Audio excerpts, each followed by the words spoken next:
Good afternoon, ladies and gentlemen, and welcome to the Wildcard Regional Finals for APAC Rivals. I'm Matthew Stewart. Joining me is Mr. He's Iron in the Shirt. Tristan, how are you doing today? Good, very, very good. I think I've been missing out a lot of fun recently. You and Opal had to take over my job, casting the rest of the top 16. But I'm glad to be back. Yeah, thank goodness Opal's gone. We got rid of him. That's much improved for the broadcast itself. But we're going to take a look at our wildcard finals for today. It's going to be 3 matches to decide who are going to be the 4 players representing the wildcard region to move into the grand finals of the APAC Rivals to fight for one of the top 3 spots heading into the Auto Chess Invitational. Yeah, so today we have 2 Vietnamese players, and then 3 from Taiwan, and then 1 from Hong Kong, 1 from India, and 1 from Macau. So a pretty good mix here. Wildcard region is a region that is for those players who doesn't have a qualifier in their own particular region, or they did not participate in their own regions, such as the Vietnam qualifiers, so they can actually join here. So yeah, and Yeken is a pretty good player himself. He basically dominated all of his earlier rounds, and he's definitely one of the players to watch out for. We'll have to see how he does going into the first matches today. We're already on game number 1 for today. And just a reminder that we have moved away from the PC client for this week. Unfortunately, with a couple of the recent patches, players have been experiencing some pretty crazy in-game bugs. So we have made the decision to move over towards the mobile client for the matches today, which we are getting the feeds directly from the players itself, so we can watch the stream. Yep, so the players are playing on the mobile version. That means item distribution is back if a player is knocked out, so that is good. We will see a crazier item combination throughout the game, which is always nice to see, because how you manage and how you plan towards your end game itemization is very, very important in this current meta. Also, much faster rounds as well. Not going to be the crazy 1.5 hour games that we saw last time. For that. Yeah, so if you just joined us yesterday, we actually had the Southeast Asia as well as the Oceania region played on the mobile version as well. I think we finished best of 3 games within like 2 hours. Yep. Yeah, so mobile version is much more faster, because due to as soon as the round is over, they will cut to the next round. So that's how we could speed it up. But yeah. And this is one of the pieces that we see Eternity here has, the Winter Chiroproton. I can't pronounce that to save my life. Me either. I'll just call it Winter Dragon. One of the newest pieces to the game. It is a mage dragon, is that correct? It's a mage dragon, and it makes it much easier for a dragon synergy to be built. Back then, it's just 3 dragons: shining dragon, the venom, and then as well as the dragon knight. So now with the winter dragon, it's much easier to build the dragon synergy, and because it being a mage, it's easy to have the 6 mage 3 dragon synergy, which is very, very strong right now. It's one of the strongest late game composition in this current meta. We saw that a lot during the Oceanic Regionals. A lot of people going towards Dragon itself.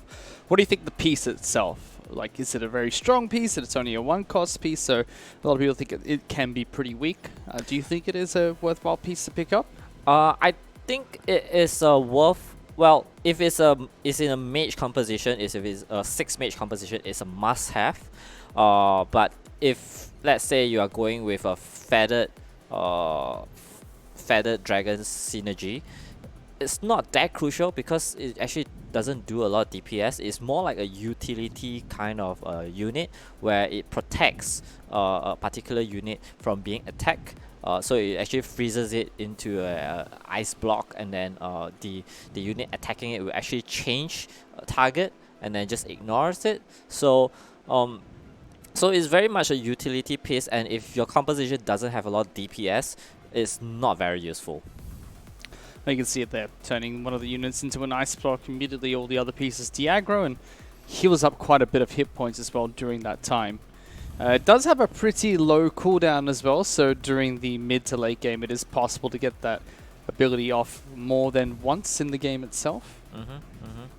So, looking at we are actually looking at Eternity. Well, he is actually Ponatron, so I guess he changed his name on the mobile version as well. So I guess we will have it fixed later. But yeah, Eternity is one of the well, he is the only player that qualified through the top 32 from India. India is one of the regions that doesn't have its very own qualifier. So he joined in and then performed superbly throughout the rounds.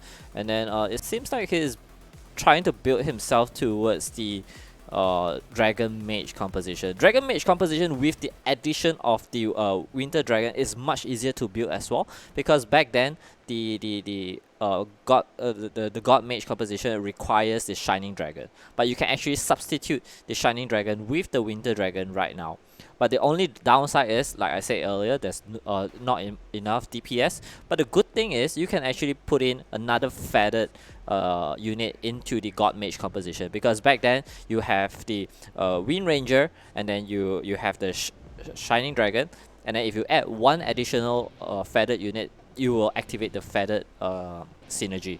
So right now, because the Winter Dragon is only a single race, which is the Dragon race, so you can actually add on, let's say, a 3-star Turbo Witcher into the composition, much tankier on the front line, or you can actually put a Wartwood Sage 3-star on the front as well. So yeah, it could create some extra flexibility to your composition. It just makes it more flexible, and we see some of the top players in the different regions we have here at APAC Rivals. You know, their success is through how flexible they are with their draft at all stages of the match. So very curious to see if anyone starts to use this piece in that aggressive way, if they do go towards, you know, the 6 mages or the earlier Dragon composition. So rank 3 Heaven Bomber available here. Rank 2 Heaven Bomber instantly picks it up. So having the Skybreaker and Heaven Bomber at level 2, as well as level 2 Tusk Champion, this is a very good early game composition for Eternity. He could actually choose to transition to anything he wants, but I feel that with the Skybreaker being one of the key component of the God Mage composition, he could actually transition easily into the God Mage. But we should see what happens next. So far he's got some pretty decent pieces available, none of which, you know, synergizes incredibly well, but he's got some good units on the board which will help him transition into whatever he'd like to later on. Opting not to buy the 4th Heaven Bomber here, so makes it feel like he wants to sell these pieces eventually, which is a bit curious, especially with the fact that he's got one of the single Skybreakers on his bench. Well, the single Skybreaker, he probably wants to build towards a 3-star there, so not too surprised that. But not the Heaven Bomber. Besides, he doesn't want to build towards a 3-star Heaven Bomber. Heaven Bomber, well, you can, but if you want to build a 3-star Heaven Bomber, that means you're trying to go into the 6 Goblins composition, which is incredibly difficult to build. Very RNG heavy. You rely on whether you could roll for a Devastator or not, and is relatively weak towards the mid-late game period, so that is not recommended at all. But early game, he could rely on this Goblins composition, strong Goblin composition, to tide him through the first 15 to 18 rounds. A lot of players really liking the Dwarven Sniper as well. Seems to be one of the favorites being picked up here as a DPS piece in many different compositions. Yeah. Oh, so he is taking away the Winter Wyvern. So straight up sells it. Yeah. I'm surprised that he's not picking up the Shining Dragon. So I guess he is deciding against going for the God Mage composition, and probably gonna go for the Hunter's build, because he's not picking up the Knight as well. Although he does have the Evil Knight on his board, but not picking up the Agali Knight or the Lightblade Knight means that he is not confident of going into Knights at this point of time. Strange, because it feels like he'd be a little bit more efficient with his income. You know, like the Evil Knight on his board, he's still keeping it, but if he sells that, he ticks up to 20 gold of income. Yep. So just want to let the viewers know that we are looking from one player point of view right now. I think we are having issue with another point of view. We have the total of 3 point of views, and hopefully we'll get the other views back up, and we'll be able to take a look at our other players. Hey, just taking stock of things, MS is still in the lead here. Phillips in 3rd place right now. Hong An, the Vietnamese player, is coming in 4th. You got Eternity and Yechen, the Indian, as well as the other Vietnamese player, who has the best profile picture in the game, by the way. That is the best avatar. Yep. Well, that means they spend some money on the game, which is good. I mean, who wouldn't? To be Ricardo, of course you would. Totally worth it. Alright, so I guess it's taking another loss here. Currently he is lacking in terms of DPS. So gets to level 6. He's got a Thunder Spirit now. He got the decision to make. He can actually slowly transition into God Mage, but seems like a risk that he doesn't want to take. Fortune Teller is really good, by the way, if you are going with the open fort or semi-open fort strategy, where you can actually try to take damage, but with Fortune Teller it reduces by 20% thanks to the Priest synergy. Well, actually not really synergy, because it only requires one Fortune Teller to activate that that buff.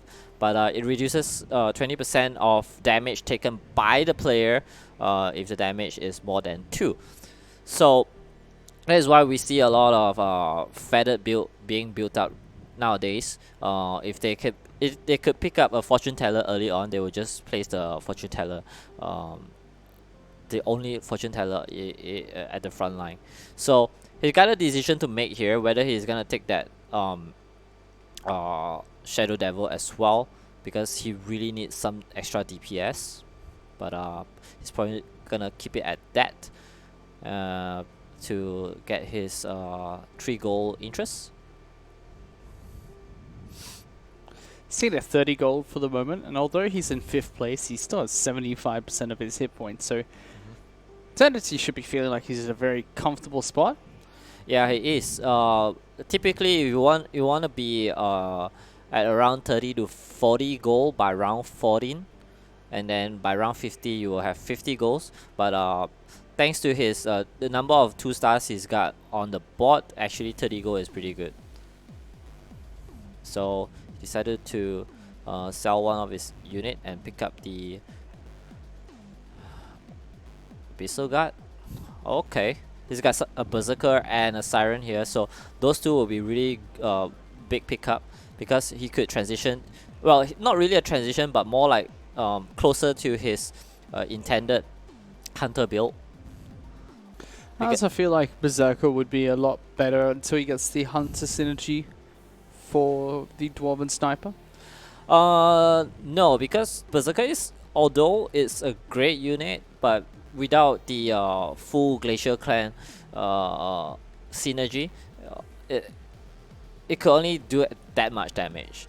But if you're playing in a Hunter composition, you will rely on your your Augustus Ranger.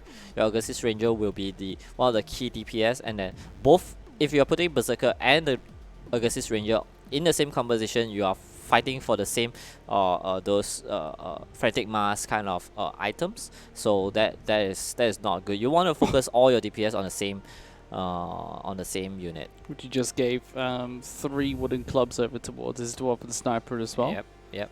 Dwarf Sniper, even at level 1, is really good. We saw one of the player actually play Dwarven Sniper 3 stars with 2 frantic mass on him, basically silencing him. It's still a very controversial thing to do. Some players felt that his magical damage, his skill magical damage actually does more damage. But in my opinion, Frantic Mask on him with the right items. Let's say if you put together with Oblivion stuff where you cannot dodge his auto attacks, then Frantic Mask make a lot of sense. Seems like he's getting destroyed here by yeah. The Yakin. single 2-star Soulbreaker was able to jump in the back lines and just kill his DPS pretty quickly. He did buy an Evil Knight there, and he still has one more on his bench. But not opting to sell that just yet. Yeah, because the thing is he's not getting his Augustus Ranger at all. So there's no point of keeping a 2 1-star Evil Knight which costs 3 goals, and then it's easier for you to pick up the Evil Knight at a later stage because not a lot of people will pick up Evil Knight. A lot of people actually won't try to get Evil Knight to 3 stars, so they will just keep it at 2 stars. So he knows very well that eventually he will get there. He will eventually get the 2-star Evil Knight when he gets the Augustus Ranger. But that elusive Augustus Ranger is what's causing him a lot of issue right now. Still able to hold his own fairly well in that fight. Goes down, but only 2 units left on the opposition board. He's got the Abyssal passive as well now. Yeah. So if you're looking at a board, well, they managed to have a better look at it. But yeah, seems like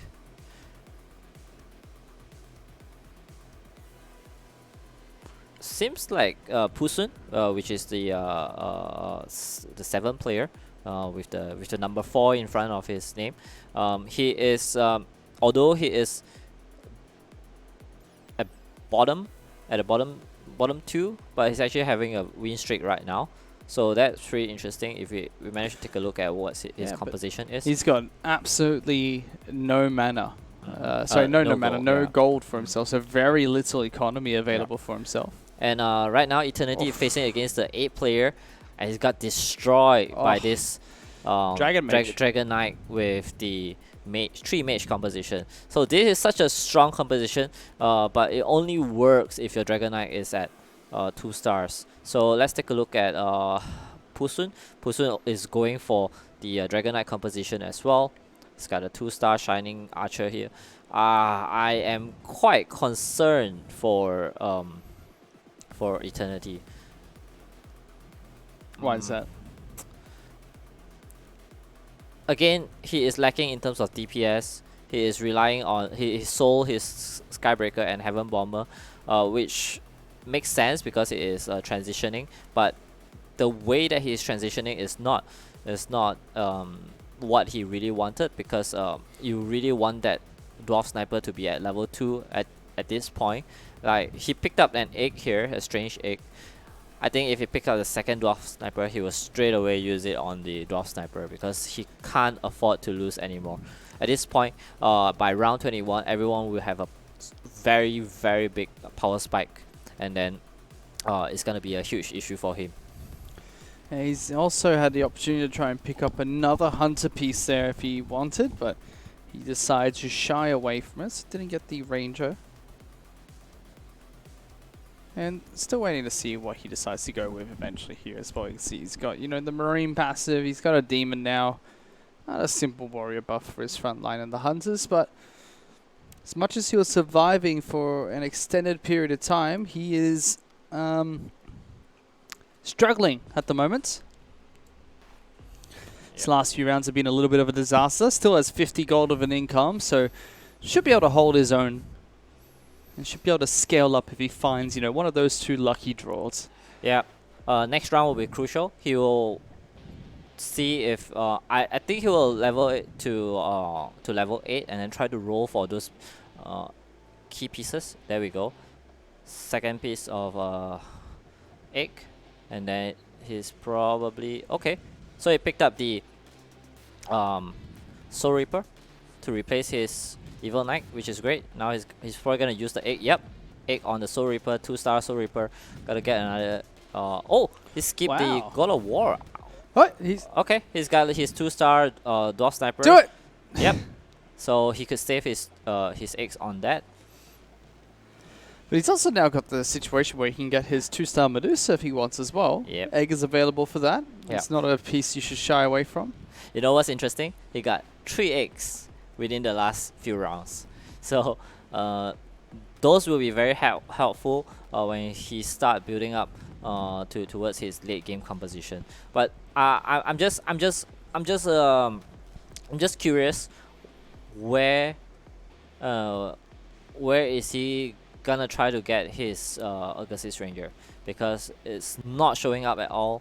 Or maybe he's already missed it, but oh, he got so many werewolves and he skipped all of them because he doesn't have the money to keep them on the bench.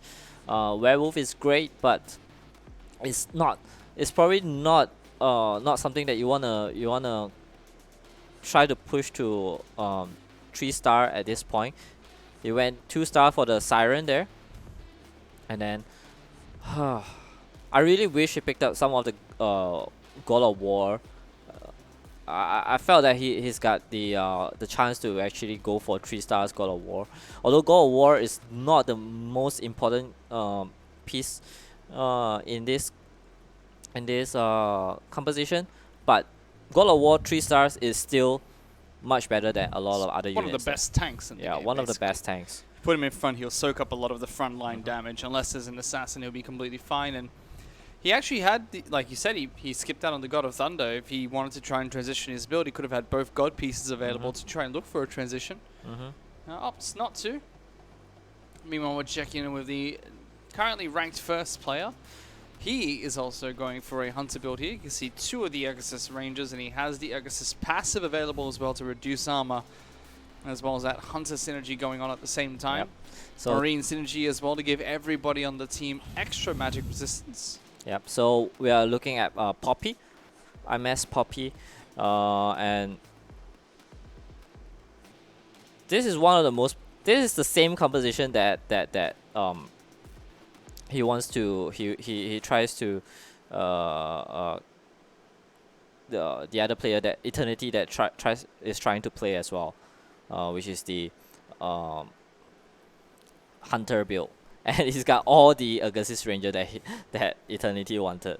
So that is the reason why he's not getting it. And this is another. So we're looking at Eternity again. Eternity, Skaden, well, not much changes here because he is really just saving up money, and hopefully he could start rolling again. He's keeping his economy healthy. His HP is pretty healthy as well at 34, because looking at the rest of the group, they are hanging on to their lives right now, except for MS Lion. MS Lion is currently with a win streak with 22 goal in his pocket. Yeah, it only feels like the top 4 at the moment have any sorts of semblance for coming. MS Lion actually losing that round there, so Philip's going to go ahead and overtake him.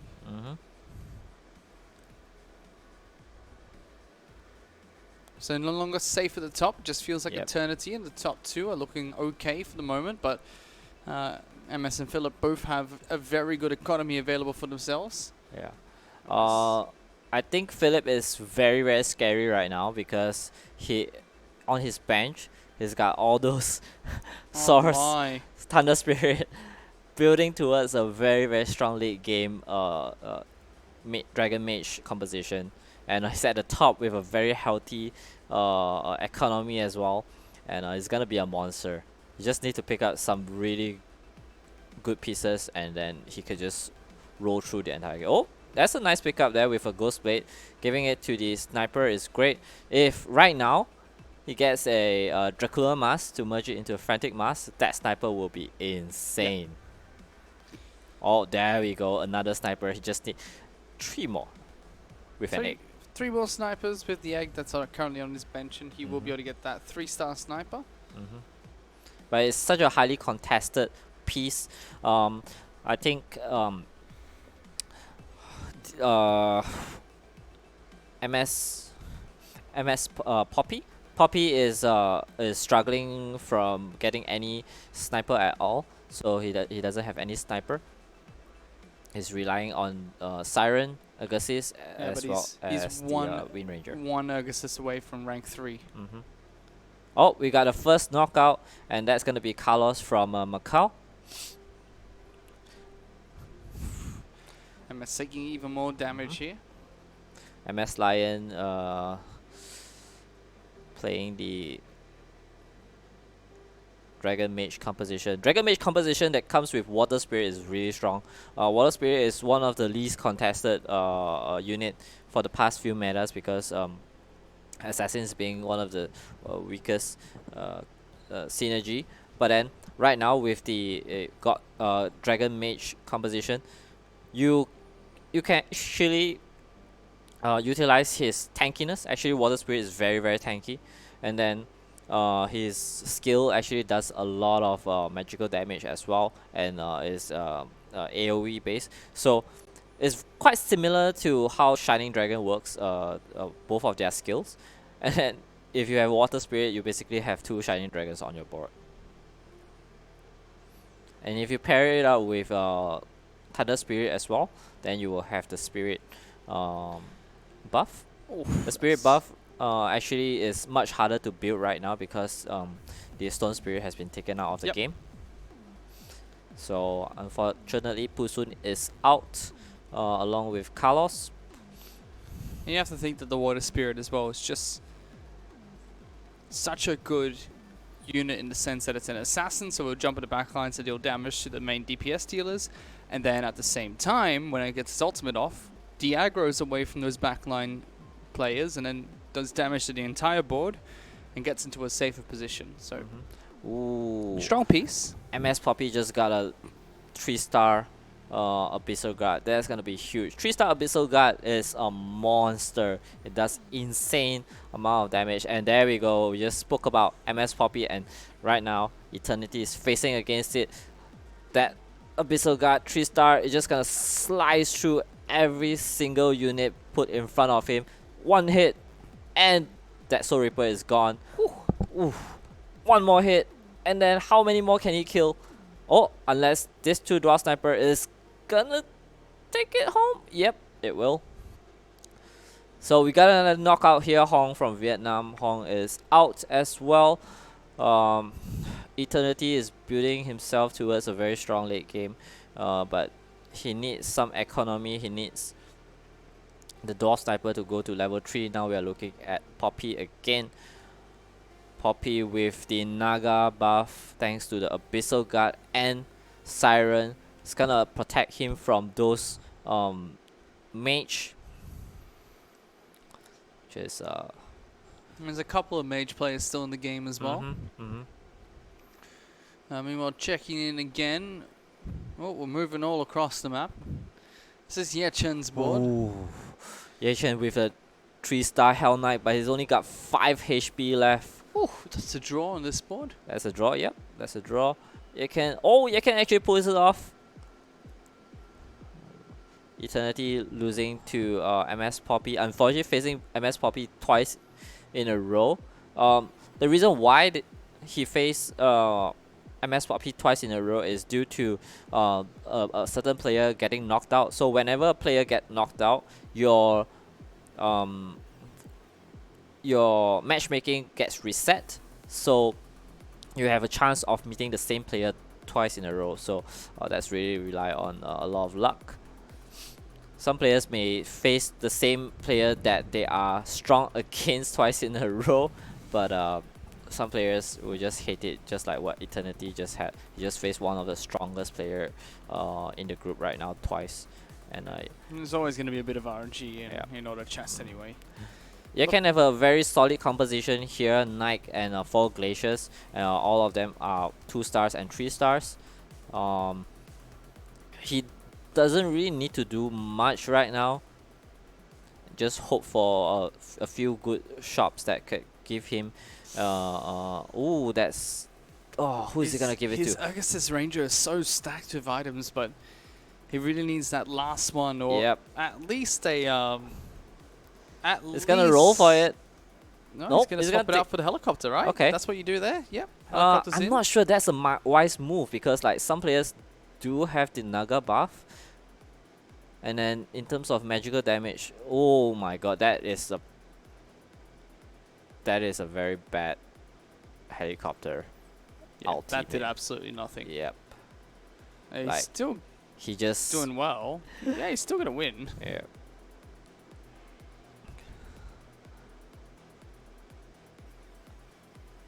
That 3-star Abyssal Guard. Pretty insane.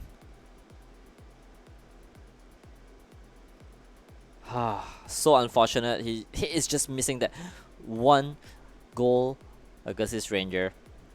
At level 9, you only have 22% to actually roll for it. Unfortunately, on this mobile version, we can't really see the percentage. What's the percentage that he could roll for that against his Ranger? But I would assume it's pretty low. Basically, every shop he's going to see a single 1-star piece, and there's so many different 1-star pieces that nobody's buying at the moment. Yeah. You'll see a lot of Soul Breakers now. You know, you'll see a lot of the Red Axe Chiefs. You know, the Axe Clan pieces that are one costs. Yeah. And with the fact that he's already got so many of these Argus Rangers, just removes them entirely from the board. He's actually going to lose this round. Yep. So Eternity is out. And then he's got a level 2 Soul Reaper, not game changing. No money to buy. He has to lock his board if he wants it. Did he sell? He sold a helicopter for it. He's gonna place his Augustus Ranger back in. Oh, merge it. Yes, get the item. So what that item does actually gives the unit around the Abyssal Guard extra attack speed and extra defensive buff as well. Uh-oh. Oh, seems like Circle of yep. Doom. He should swap his Abyssal Guard with the Pirate Captain then. Make sure it gets him in the center so that everybody gets that ability. But not swapping them around just yet. I mean, I can still see the Exorcist Rangers in the back lines just melting through anyone they attack. So he managed to beat Philip, the number 1 guy, defended his board. And Yeken, I think that's gonna be the end. Nope! 1 HP thanks to the Fortune Teller. Priest buff to OP. Oh, that one Augustus Ranger. Or an egg. Very, very elusive. Or an egg. An egg would help. Yeah, it will help. But we saw Eternity picking up 3 eggs, so that's gonna reduce the probability of him picking it up. There is no capped amount of eggs. Really? It's unlimited. There is a flat probability that you'll get an egg, and there is no capped pieces. I see. So there is a world where you can only roll eggs.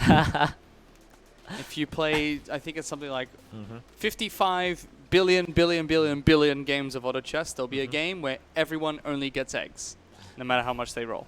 That will be the world that I want to live in. Oh, there we go. Speaking of eggs, he's finally got it. Get that. Oh, he's got no money for the 9th unit. That is a feels bad. Oh no.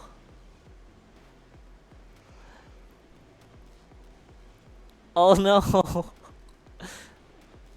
Well, at that point, I feel like you buy the egg, keep both your rangers in, and then rank up when you get your 9th unit. Yep. And at least it's a neutral round. Yeah, it's a neutral round. So, look at that draw. That Augustus Ranger go. I want to see his damage. 3002 on that single Black King Dragon.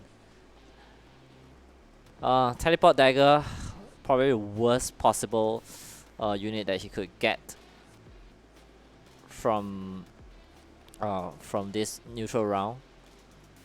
Lock the he actually locked that shop. Oh my god. Okay. His alarm went off.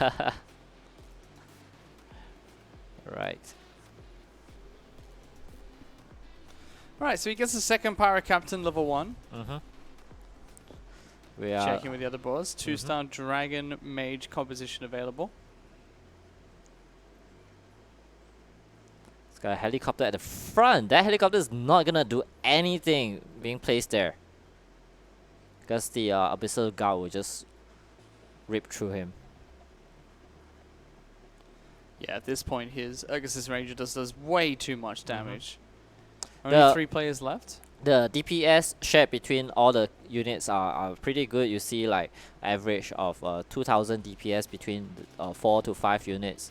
So that's a very good sign that your composition is actually doing enough to rip through your opponent. Almost feels like he needs that 4th Ergosis piece though if he finds a 5-cost Ergosis. Be able to get the 4 Ergosis synergy. Yes, I'm thinking what's... Oh, yeah, he needs a Death Prophet. So he gets lucky enough with the Death Prophet. Probably won't have the economy to go to level 10 though. You can see that MS Lion is getting ripped apart by Poppy. Ooh. Losing against the Dragon Mage. So it seems like the Dragon Mage is fully online right now. Seems like he wants to try and hold on to his gold. Finally rolls. MS Lion got a level 2 God of Thunder. Settles for buying another Pirate Captain.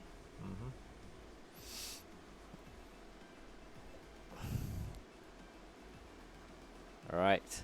So level 1 God of Thunder in this 6 mage composition with a 2-star Storm Shaman as well. That Storm Shaman, great ulti there from the Storm Shaman, absolutely destroy MS Poppy on his own board. Down to 30 hit points, 10 hit points, and 2 hit points. Seems like we are towards the end game right now.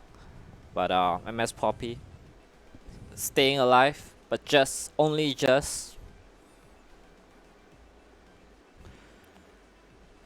Not really finding anything he wants here.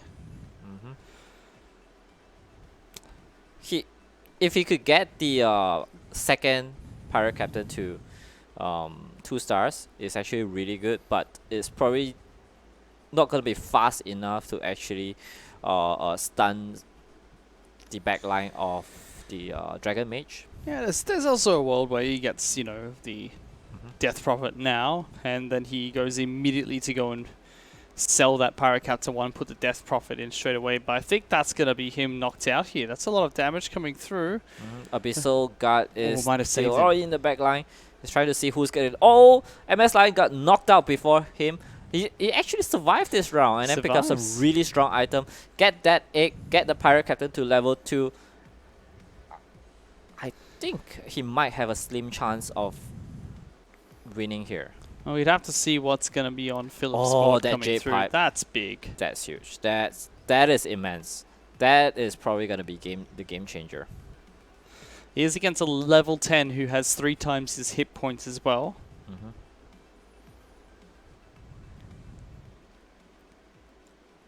So this is against the Glacial Clan neutral round.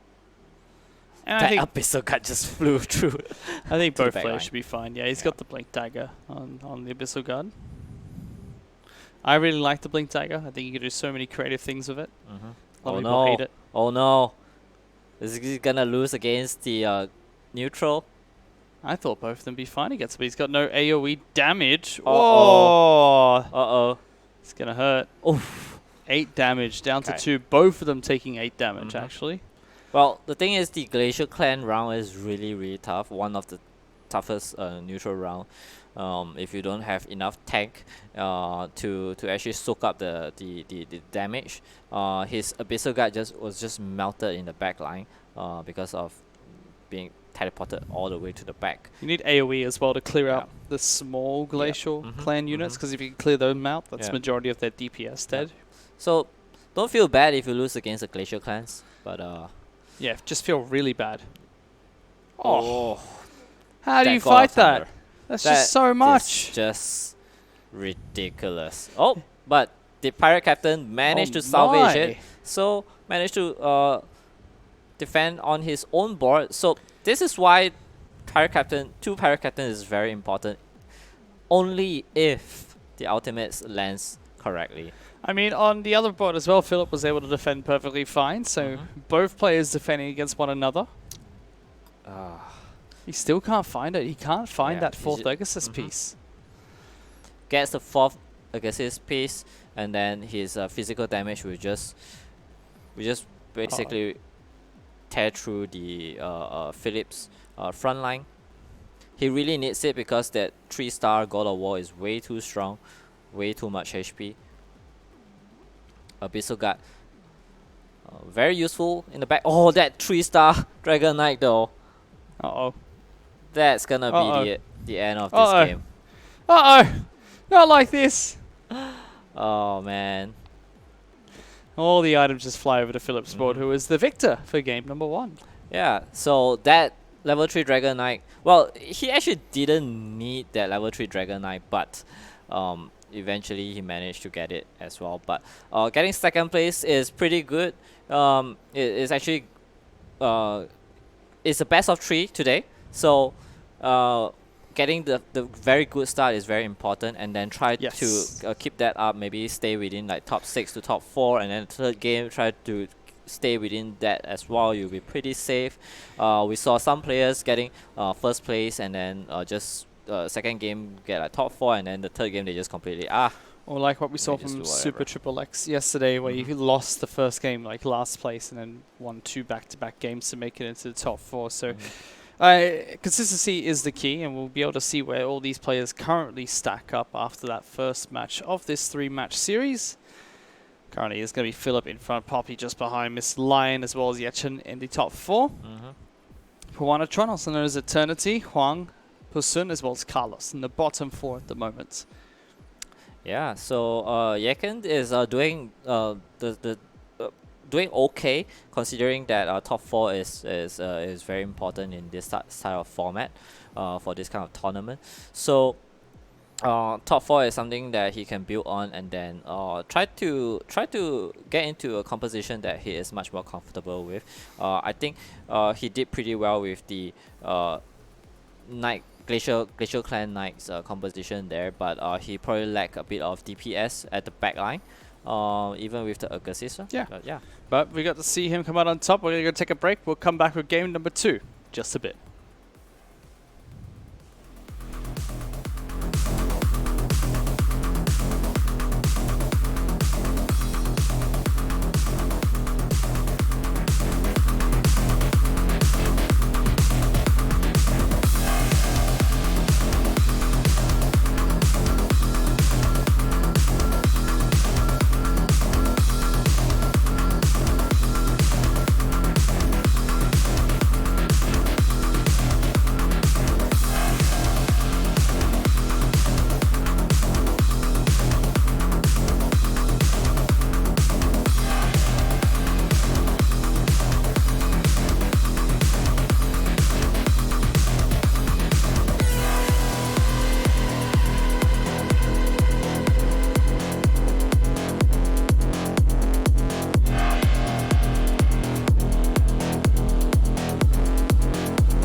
APAC Rivals, where we're taking a look at the Wild Card Grand Finals. I'm Fish, joining me is Cheston, and we've already seen game number 1, where Philip came out on top and was the highest ranked player in that match. Now we're about to get into game number 2. Yeah, game number 2. We did change the name Eternity back. Ponatron changed back to Eternity, so that's good, so that we don't have any more confusion. Game 2. There's fighting chance for some of the players in the bottom 4, because unlike the previous format, you only play best of 2s, best of 2. If you get into the bottom 3, you don't really have much chance unless you actually win your next game. But right now, game 2, this is probably one of the most crucial games that they will have to play. So yeah, I'm interested to see how they're gonna bounce back. Some of the players that I expected to play a little better, such as Hoang, as well as Carlos, and it really depends on the sort of early composition that they come up with. We do see some players going into Feathers build very early on. The thing about Feathers build right now is that you can actually start very early. If you get a 2-star Taboo Witcher, and then you get some 2-star Whisper Sea, or you can just play the open fort strategy, and then hope for the best later on. We have seen the Feather build come back and, bite a few different players on the arse as well, as they weren't able to find the required pieces to make the composition incredibly strong. But we'll have to see if anyone's going to go towards it coming into this match, and what the changes these players are going to make, because like you said, some players really need to start thinking about how, first game was actually pretty poor for them. Yep. Need to find a way back into the tournament. They'll need to pick up a win here or there. And sometimes it's just about your RNG. Sometimes it is the fact that auto chess does rely very heavily on your rolls and what you do with them. So sometimes if you just stick to your guns and say, okay, what I did in the last game was the best thing that I could have possibly done, but I still came last. If I do that again, the chances of me failing again is much lower. So I already failed in that first match. So there is potential for them to come back in game 2 and 3 just by doing exactly what they're doing in game 1 anyway. Yeah. Eternity is trying to make the best composition out of his situation, with the 3 goblins and the Phantom Queen as the main DPS dealer.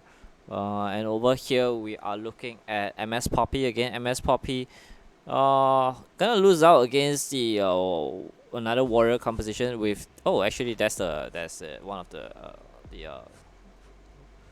Witcher. The Soul Break at the back, able to get a little bit of an assassination off. Both Red Axe clan chiefs calling, making sure everyone's taunted. Red Axe Chief does absolutely no damage, so it's just to stand there and be a sandbag. And if you can't get it to 3 stars, it's basically a useless unit. Six warriors composition in these days, in this current meta, is not that great either. They can't do enough damage against feathered builds. Right. They get destroyed by mage builds. So unless you get very strong early game to mid game with the 6 warriors, most people will not go full on 6 warriors now. He used to be pretty good in the Red Axe Clan Hunter build, but since they removed the Red Axe Orc, the Red Axe Clan Hunter, what was it? Skull Hunter was his name? Yep, Skull Hunter. Skull Hunter was removed from the game to make way for other 2-star pieces. Yep. Upsetting. So yeah, great piece removed. Unlucky. It's a great piece. It's a very tanky piece. Although it is a hunter, but it's actually a melee unit. But because of it being a 2 gold unit, is very easy for you to get it to 3 stars and then just be one of your strongest front line, along with the swordsman and the Red Axe Chief, and then you just add a Storm Shaman in there. That is a very good front line. Was also one of the few pieces that could do AoE melee damage. Not many of them exist. Yeah, 2 Phantom Queen here, gonna be very good DPS. He really needs it because he doesn't have a strong front line here. He lacking in terms of 2-star units. And the Phantom Queen first Phantom Queen goes to the back line and then try to destroy as many units as possible. The second one jumps in, get immediately taken down by the Heaven Bombers. So not looking great for Eternity, but he is still relatively healthy in terms of, ooh, okay, finally gets a 2-star here. Something to think about. Hell Knight is still very strong. He can actually transition to Knight if you could pick up another Have to evil buy Knight. the Shining Egg here though, don't you? Okay, decided to use the Strange Egg on the Phantom Queen. That is a wise move. Phantom Queen 2 stars, high DPS, true damage, as well as AoE, something that early games really lacks. But against this composition, a little tough because considering that how tanky the front line is.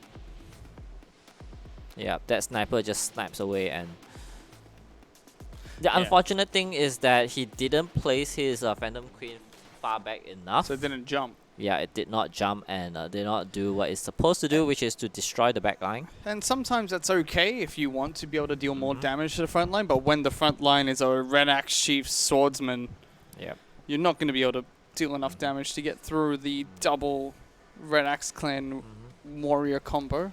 Things are looking up for him now, though. He's got the Skybreaker to level 2 and then the Red Axe Chief to level 2 as well. So in one round, he gets 2 2-stars on the board. The problem is he's got no money left, and at round 9, you really want to have at least 10 gold. There you go. This time, his assassin going to be able to jump into the back lines, make short work of the Shadow Devil. You can just see now ripping through anyone that's in the back lines. Yep. Nice and easy.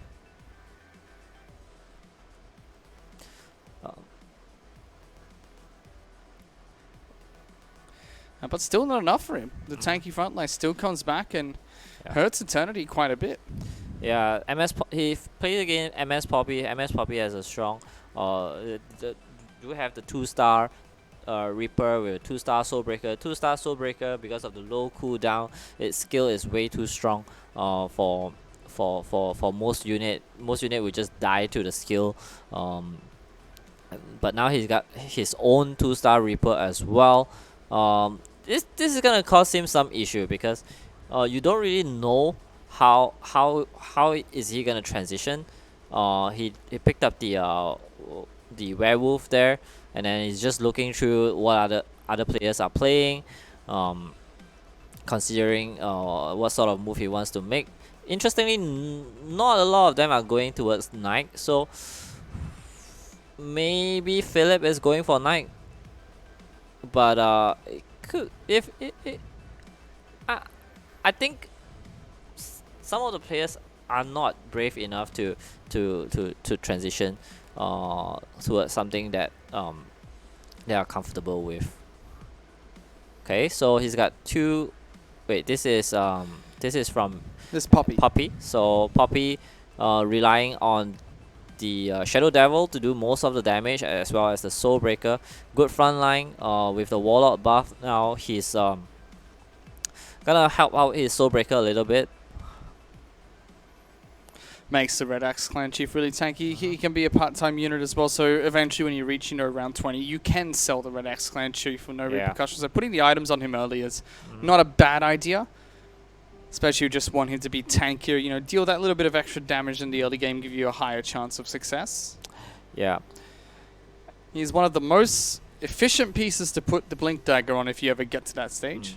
I feel that MS Poppy could actually gamble a little in this game too. He's got he's placed second in the first game, and then maybe play a 6 Goblin. Speaking of another Reaper here, yep, that kind of shows his intent of going full on Goblin build. Yes, there we go. Sold the Swordsman as well. So he really needs the Heaven Bomber as well as the Venomancer to complete, well, and the Devastator as well, of course, to complete his build. But yeah, you know what is a very strong composition for Goblin? 6 Goblin with 4 Warlocks. Okay, so that just means that you can never kill them because they just sustain through everything, is that right? That's right. So the 4 Warlocks is gonna be Shadow Devil, and then with the Venomancer, and then you just add on maybe Soul Reaper plus the Desperate Doctor, or if you're lucky enough to get the Death Prophet, oh, that will be an insane build because of the Agassiz buff as well. Yeah, you get the Agassiz buff from the Reaper as well as the Death's Prophet, and then you get the what's it called, the Warlock buff from both of them as well. Yep. Is a very strong composition, just very rare you see anyone try to gamble towards goblins, especially in professional play. No one really wants to take that risk of, oh, my late game really comes down to, will I get the Devastator? But he does have the cushion here, so why not? And there is some times as well where you can make a half goblin composition work really well, especially with, you know, units like the Shadow Delver. He gets that up to rank 2. And then you can fish for your Devastator, but not all in towards it. Facing off against Carlos. Carlos, who plays last in the first game, have a much stronger composition here for the early game, which is the Assassins. It's gonna need that Water Spirit to tank a little bit more. Should be enough. Yep. Water Spirit at 2 stars is very tanky, and the magical damage usually is good enough to actually bring him down. Finds another Ripper. It's just telling him to go Goblin, please. Goblins, The stream wants to see a full Goblin build. Give me goblins. And then we are back to Eternity, and Eternity sitting on the 5th place on the life ranking. So Poppy, you can see that sitting comfortably at the top spot, and yeah, like I said, you could actually just go for it. Just try to get to the 6 goblins build, and see what happens. Try to build a strong economy thanks to his early games. Unfortunately, it's not getting a lot of a strong win streak, but as long as he could maintain 40 to 50 goals and then get to level 8 and then try to roll for Devastator, should be in good hands. Philip did go on a massive loss streak as well. You can see that he is currently on 51 gold economy. So he must have prioritized really heavily on either open forting or going for a loss streak strategy. So we are in a wolf round now, and it seems like Eternity is trying to build towards a hunter build, keeping the Phantom Queen for now, just for DPS purposes, a part-timer role. Picked up the Siren as well as the Wind Ranger. But I always felt that hunter build without the Dwarf Sniper is just not enough DPS. Why do you say that? Because the thing with the Agassiz Ranger is very item reliant, and then we have the Shining Archer, which is really just a control utility type of unit. It's not really a DPS unit. And then you have the Wind Ranger, which usually will give you the most DPS, but unless it's played with 3 mages with the mage synergy, his skill, which is his strongest point, it's not gonna be as effective. You are not actually min-maxing his ability, and he does miss from time to time, so that's a big issue. But with Dwarf Sniper, he never misses. Well, almost never misses, but the damage is consistent, the attack speed is consistent, his magical damage skill is consistent. So yeah. You can also see some big items being picked up. The Frantic Mask is in his inventory. Red Axe Clan Chief's going to get a few items for himself as well. Should make him very tanky. You can already see he's been taking a few hits here and there, but only just now down to half his hit points. So it's probably gonna be a tough mid game here for Eternity. You're gonna see him start to drop off a little bit more. Yeken is building towards 6 mage.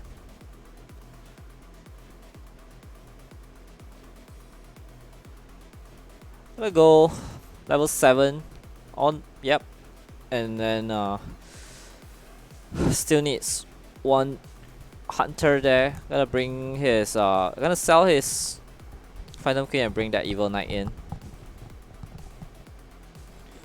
I mean, he pushes to level 7, but he still has 41 gold as well. Mhm. Hong does have 50 gold for himself on his board. Yep.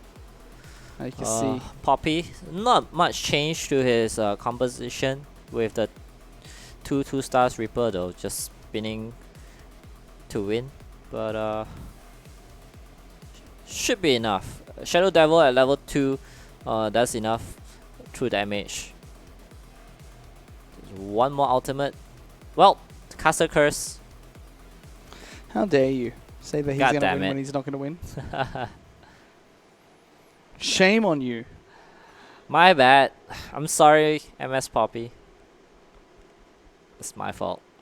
Okay, gets a Berserker there. Interesting pickup. Maybe try to get a little bit more DPS on his board. Feels like he's lagging a little behind. Round 21 will be the real power spike for most players. Why is round 21 that power spike? What makes round 21? Round different? 21 is usually when everyone goes to level 8, and then at level 8 you start to pick up key pieces like $3 pieces, $4 pieces, and even the legendary pieces to complete your build. And then if you get to level 8 and then you get some very good first few rolls, then you could actually beat through a lot of other people who didn't manage to get as good roll as better rolls than you. So, and that is when your build really comes online. And if your build doesn't come online by round 21, then you will struggle for at least another 4 to 5 rounds, hopefully to survive through till the round 25 neutral rounds. And that's not really a good sign. Yekan just just got a 3-star react shift there. He's got 4. He's got a 2-star Storm Shaman right there. Yeah, 2-star Storm Shaman has got 4 mage, 5 mage actually on the board. He's still missing 1. And when it comes completely online, he might not have the HP to see through that. So a little bit dangerous for Yekan. This is Eternity. Doesn't look like he's doing too hot himself. 68 hit points, but his composition is getting ripped through here by the double God of War that's on the board. 2-star God of Wars. Lost against Philip with the two stars God of War and Dwarf Sniper. Again, Dwarf Sniper, such a strong composition. Gotta get that Venom Mancer. Venom Mancer is great at level 2, 2000 HP with the Warlock buff as well as the armor reducing skill. And yeah, it is probably one of the best tank late game as well. So if you manage to get it to 2 stars, it will be a very strong addition to his composition. Still not quite sure what Miss Poppy is trying to do, not getting Heaven Bomber. Goblins, goblins, so goblins, goblins. He Goblins and Warlocks. he could afford to do that. Like, I mean, he's also got the Glacial Yeah. Berserker already, so he's got some DPS. yeah. Oh, this gives it to armor his reducing Soulbreaker? item as well. So He does give it to his Soulbreaker though, which confuses me. it's not bad. I would have loved to given it to Berserker, but Berserker considering it's only 1 star right now, so Soulbreaker is probably gonna. He's be more also been able beneficial. to invest in experience, so he's now level 8, so he Mhm. can start looking for Devastator. Yeah. In terms of economy, he's doing better than the rest because his units were relatively cheaper than the rest of the groups. So that is why he managed to get to level 8 ahead of most half of the board. Okay, rip through Carlos here. Carlos Assassin's build, although he's sitting at the first place, you're gonna start to see him falling off as time goes by, because Assassin's build is just not that great when if you face against like full-blown feathered build and mage build. I mean, sometimes it can take you, to the top 4 consistently, but very rarely you actually win. One last Goblin away from Goblin build coming out from Poppy. Yep. Seems like he's gonna commit to it. He's got the economy, which is super important. He's at level 8 which means he's got a 1% chance, well, actually less than 1% chance to roll for Devastator, but at least there's some opportunity for him to roll for that. Oh, gonna get destroyed by this Mage build from Pusun. Again, Mage build with the Shadow Devil as well. The key to winning against this Mage build is either you silence them fast enough, or you just melt their front line. So you can attack the back. Yeah. You can also try and split up your comp, but it doesn't do as well anymore. Because eventually, the thing is, Mage build, most of the units, well, actually all of the units are actually range units. So they force you to walk towards them, jump towards them, or gets another Shadow Devil. What does he sell to try and pull out that? Oh, probably Desperate Doctor. He is doesn't. he gonna buy? He's not gonna need the Desperate Doctor. He's got 14 seconds to juggle his board. Oh, there you go. Finds it. Yep. 2 Shadow Devil. Ah. Ooh, I like this. Yep. He's looking. So tell me why he puts his Skybreaker right at the back. What's the use of having the Skybreaker behind the Shadow Devil? Is that just assassin protection? Well, the thing is, he's got a two-star Reaper on the front line, which provides much more HP, much tankier. And Skybreakers, what's great about Skybreaker is actually the skill, where it stuns the unit. So if your Skybreaker dies within the first 2 seconds, there's really no point of keeping him. So you know that you have 2 very strong tank at the front, keeping it at the back, and then rely on his stuns to protect your Shadow Devils. That's a very smart move, in my opinion. One of the those unorthodox way of playing. He's got another Venomancer there. Hoping. Oh, he's got a 2-star Venomancer. So he can actually afford selling his Desperate Doctor, but he may want to keep it just to go for 4 Warlocks. And fingers crossed for the Devastator. Sitting first place with this composition, probably the best possible thing that could be happening to him right now is to just maintain that HP and then slowly roll. As much as he's investing and going towards the Goblin route, he still has some good pieces like the 2 Shadow Devils. The Desperate Doctor. All those things will help him get later and later to try and find it. Wow, he's 1 away from a 3-star Soulbreaker, which would also have all those items on it already. Don't really need to. Oh, you roll for it anyway, so okay. Another roll perhaps. Okay, that's enough. That's enough. Stop. All right. I got a little bit anxious looking at players trying to roll for units. I would have liked to have seen him, because we're on round 25 now. I would have liked to have seen him invest in this round more. And try and go for the big roll of 32 instead, because it's a big increase for legendaries. It goes from 1% at level 8 to 5% at level 9. That's a big increase. So would have much rather seen him do that. Oh, that's another item. Soulbreaker. If it gets to 3-star, it's gonna be an insane unit. It's gonna level up now, I guess. Puts the shield onto the Venomancer. Oh, gets the 3 stars. Now he just needs the Heaven Bomber as well as the Devastator to complete his build. His Rip is almost 3-star as well. Well, the smart thing to do is actually just roll. Try to roll, and then hopefully gets to. He's rolling down to 40, and he just bought a 1-cost unit on his board, but didn't see what it was. He got his Heaven Bomber too, so now he just really needs that Devastator. Yep. And hopefully a 3-star Skybreaker as well. 3-star Ripper is a potential too. He's he's already got 1 of the last 3. Probably a better chance to get a 3-star Ripper actually, if he goes to level 9. He's got 36 gold on with him, unlike Eternity, we are watching right now. This is a 1v1 against a Dwarf Sniper. I was gonna get there. It's gonna be a draw. Well, a draw at this point is better than nothing, to be honest. It's better than losing hit points, basically. Use the egg on the Siren, and then he's got a Naga buff because of the Tsunami Stalker. Tsunami Stalker 1 star, pretty weak. I really hope that they will buff him eventually. So, Pusun not looking great. Yeken not looking great. Yeken with only 3 HP left. He really needs to place much better in this game. Yeah, and I mean, he didn't do too well in the last match either, so placing last here would mean that he just dropped straight down to, you know, one of the bottom 2. Yeah, while the rest try to pull the gap away from the middle pack.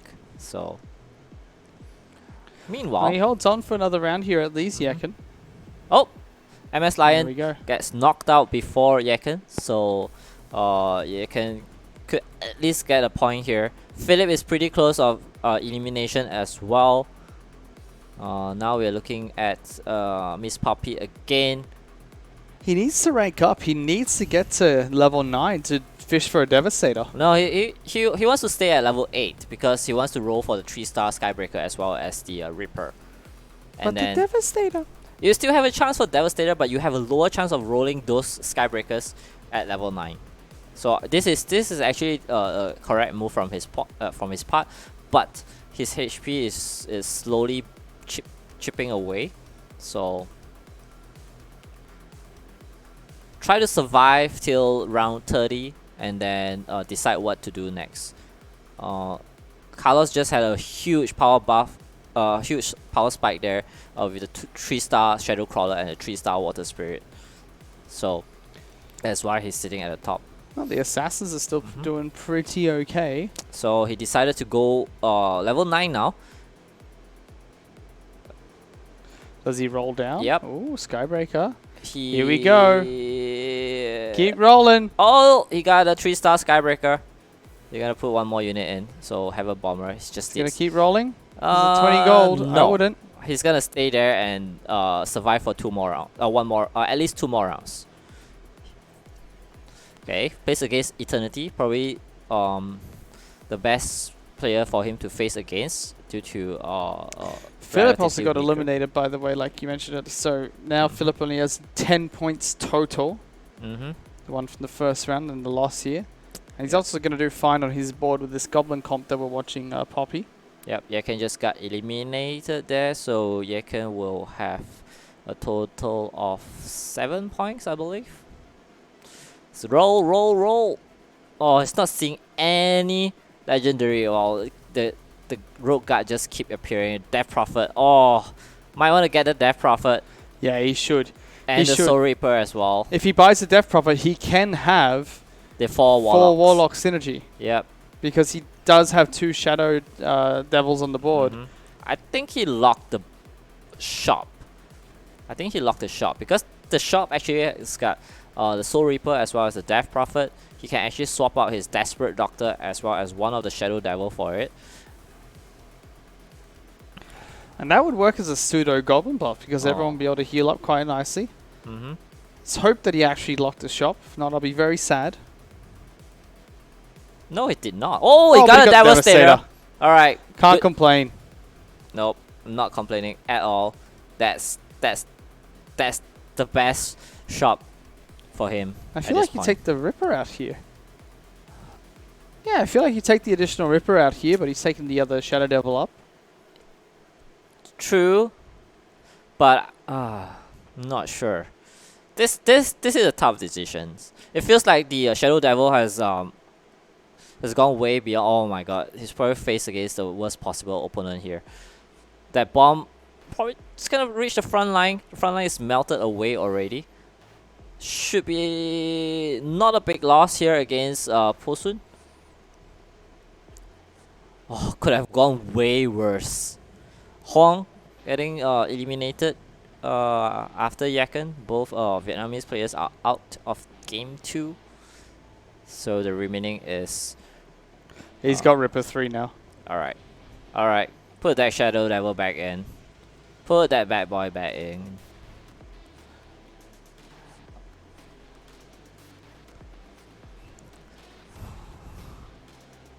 Interesting.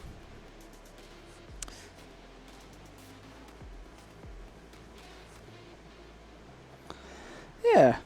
It's I'm an interesting quite- position. Yep. Not quite sure which Oh, face the same player twice. This time, let's see if that... Oh, that Shadow Devil is my. just beautiful.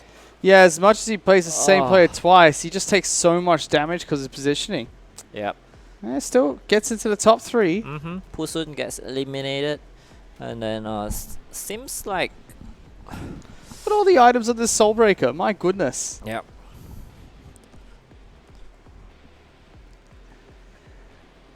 He's got some gold, so he's starting to roll down. Shadow Devil buys it. One more Shadow Devil. He's got Shadow Devil 3. Helicopter's there too. Oh. You gotta go to helicopter, don't you? That gives you mech. Oh, he already has mech. That's right. It's a siren. Takes away one of the Shadow Devil. Maybe even selling it, I guess. He's got. Oh yeah, that's right. He still has the 1 cost one. So if he finds 2 more, Shadow Devil 3 is no laughing matter. It is his demon piece as well. Okay, should do well against this Hunter composition. Eternity surprisingly managed to survive this long, but gets knocked out eventually. Now it's just him against Carlos. It's gonna be the Look Goblin. at all these items. Yep, What are these that items? item is insane. That particular armor piece actually releases a wave of magical damage. So when it's activated, and I think it's like every 5 seconds. So This is kinda- pretty silly. yeah, he's gonna place his position against Oh, Shadow Devil. uh-oh. One more. One Uh-oh. more and egg, and he's got rank 3. Uh-oh. He must survive this round. Oh, look at the Water It's Spirit Assassin. and So the he, Shadow Crawler. Oh my god, that Shadow Crawler is just destroying everyone. but he's got AoE to deal with these assassins, including the Devastator puts the bomb down. Tick-tock. Woo! But it's That no hurts. good against the back line. Oh. Should be enough. Oh. That 3-star Reaper. And now should be enough to... The Abyssal Crawler is going to take Yeah. 6 years to Yeah. die. Yep. Oh my god. 6 Abyssal Crawler goblins. 3. Oh, goodness. How do you win?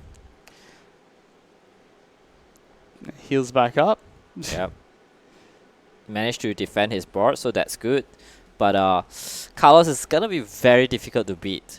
And Carlos is only at level 8. If he levels up to level 9 and put an extra piece of, let's say, a siren or something, that's gonna be the end for MS Poppy.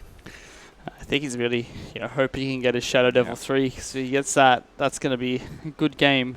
Sell the Heaven Bombers and no, that's really no point of doing that. He needs to position his Devastator better. Yeah, slightly more central is better. Protects him. Okay, it's against the Black King Dragon, so that's fine. But against Carlos, he needs to position his Devastator more centralized towards the back. But protects it with the at least one of the Reaper or Skybreaker. Goodbye, Dragon. Yep. Night, night. Gets a Life Crystal. Not the best item that you can get from it. Oh. Doesn't Okay. find it. He's still fishing. He wants it. Yeah. So Carlos is not going to. Oh, he just went level 9. All right. So. Uh-oh. I'm not sure about that position. I would have liked his Devastator and his Medusa switched. Or switch with the Shadow Devil at the very least. But yeah, place. Oh my, that Shadow Crawler. That's it. MVP. Just destroyed his Devastator. So now you're really looking at the Soulbreaker to be like, okay, you've got all the items. You need to hard carry these. This is why you scout your opponent. You just look at where the key units are placed in, and then put your strongest. That's going to be it, I think. I think unless this Ripper is able to rip through everyone, no pun intended. That's going to be game. That's going to be 6 points of damage. Yeah. So pretty good game. I felt that two non-meta composition actually. Assassins too. won. That's enough for me. The Assassins won the game. So yeah. Oh. Well. Well. Game 2, we saw the top 2 players playing non-meta composition, Assassins and Goblins. We got what we wanted. We wanted to see Goblins. He eventually went for it. We thought Eternity would actually get to it earlier, but eventually it switched out to a Hunter build. Got to see an Assassin win as well. Like we said, you know, top 4 is definitely a possibility with Assassins, but a win is very unlikely was able to pull it off. So now we can take a look and see what the standings are for these teams. In first place is going to be Poppy now after that second place finish. Philip still holds on to second after coming in first in game 1 and then second last in game 2, only picking up 1 point. Yeah, looking from this leaderboard, Poppy is actually pretty safe to hit into the APAC Rivals, and then the rest of the group are very close. Everyone has a chance to play, which is great. Yep. No one is actually out of it yet, but Hoang is actually in a very difficult position right now. Yeah, the name of the game for Poppy is don't come last, because if he comes last and anyone in the bottom 4 comes, you know, first, and then you see, you know, the trend of second, third, and fourth, and there is a chance he gets knocked out. But again, that would really have to be some incredibly bad luck for Poppy for that to happen. We'll have to see. That was the second game of this 3-game series. We're going to go take a break. We'll come back with the last game of the wildcard finals in just a bit.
Welcome back, ladies and gentlemen. I'm about to go into the third and final game of the Auto Chess Wildcard. Wildcard Invitational Grand Finals. But the top 4 players from today, we're heading into next week's Grand Finals series from Friday, Saturday, and Sunday for the Auto Chess APAC Rivals. I'm Fish, joining me is Chisin. How do you feel so far about the last 2 games? Good. We get to see some very unorthodox, non-meta builds that we don't really expect.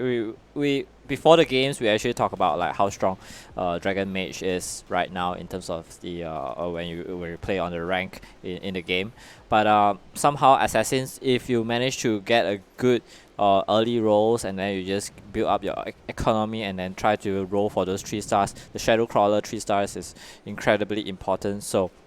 That is why Carlos managed to maintain his incredibly strong lead and then eventually won the game. Because there are some really strong assassins in there, like the 2 feathered assassins are very strong, one providing very high damage because of the crit passive, the other one being very tanky because of her ultimate, negating a lot of damage. Excuse me. Then the Abyssal Crawler is just, it's a disgusting early game 2-star piece and a disgusting late game 3-star piece. It just doesn't die. And it's only 2 gold, so it's easy for you to get uncontested 2 gold. Yeah, uncontested 2 golds.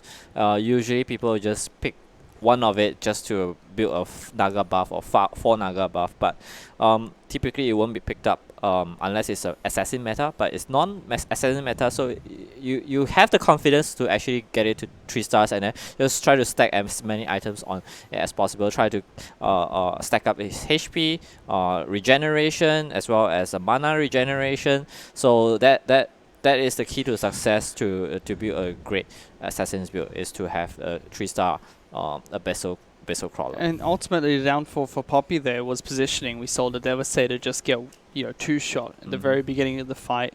That's the main DPS for the Goblin comp being taken away, and then a few small things here and there, like not being able to get the 4 Warlocks online nice and early when you had the opportunity to get the Soul Reaper and the Death Prophet. Did get the Devastator later, not being able to get Shadow Devil number 3 would have been really nice for him as well. So he was going there. He was trying to see what he can do with this composition, but didn't quite work out for them. And the game is still anyone's game to try and get into that top 4. Even the bottom few players, if they get a win here, they would be able to make it into the top 4. But let's go ahead and get into game numero 3. I tried my best. Spanish is not my forte. That's not bad. So we are looking from Eternity's point of view right now, and started off with a Soulbreaker. So we are starting from round 1 all the way, which is good that we also get to see what sort of items they will pick up. And Eternity, the only player that comes from India to actually manage to qualify for the APAC Rivals. No small feat. Gets the $2 Ripper as well. $2. The Ripper at this stage, pretty good, almost as good as the Agali Knight, except for the lack of heal. But the true damage is always helpful. So I keep hearing you and a few other people tell me that Feathered is super powerful. It's the best. But since day 1, I barely see any Feathered players. So what's going on? What's going on with this, I think there is incredibly overpowered Feather that I never see Feathered? I think that the players are very careful when playing in this sort of tournament. They know that these other best players in the world are either gonna try to contest for Feathered as well, but and then they try to avoid it so that they don't contest for the same things. And then eventually all of them decided not to contest for Feather, and then we don't see any Feather build at all. But when built correctly, when you have the right composition to come online during the mid game around round 15, round 16, that's where Feather truly shines, and then just try to storm through the mid game and built onto a strong late game that could survive through Yeah. those mage, So because mage builds are very late game. Um, you really need those core pieces to come together to and at least to get to 2 stars to actually be able to beat um, feathered builds. So by the time mage build comes online, it's usually a little too late. yeah. So about that though, how do you transition your feathered build if you do well in the mid game into a late game build? Like what is your goal? What are you looking towards doing? What are you looking to try and pick up in the mid game to assist you with that late game transition? You have a few choices, but you have to make those choices pretty early on. You can either try to stack most of your DPS onto your Dwarf Sniper or your Gursis Ranger. Um, those two are your main DPS, and then you can decide if you want to go for um, something that is slightly more hybrid that goes with the Shining Assassins and the Shadow Crawler as well, to have a bit of damage towards the back line. Or you could just full on build a hunter and then armor reducing build where you will get those Venomancer as well as a Gus's buff. We saw that Evil Knight being picked up, Soul Reaper being picked up. Those are some of the things that you could do to actually build towards your late game Feathered Hunter build. Yep, so MS Poppy this round picking up 2 Hell Knight early Hell Knight, so it's always good to see Hell Knight being picked up early on because that means you have a better chance of building a strong mid game Knight composition because how tanky it is and how much damage it does everything you want except for AoE. It's it's tanky, very high DPS, and really good single target stun that will you can use that single target stun more than once in a single fight. So not forgetting that the true damage as well with the demon buff. Yeah, so that's why it's oh, that is a beautiful shop. Picking up the 2-star Taboo Witcher as well as the Soulbreaker. Those two are very strong early to mid game units. But he's got to decide which unit is gonna sell. Yep, decided to give up the Ripper since he's not building towards goblins. Soul Reaper is just Soulbreaker is gonna be temporary.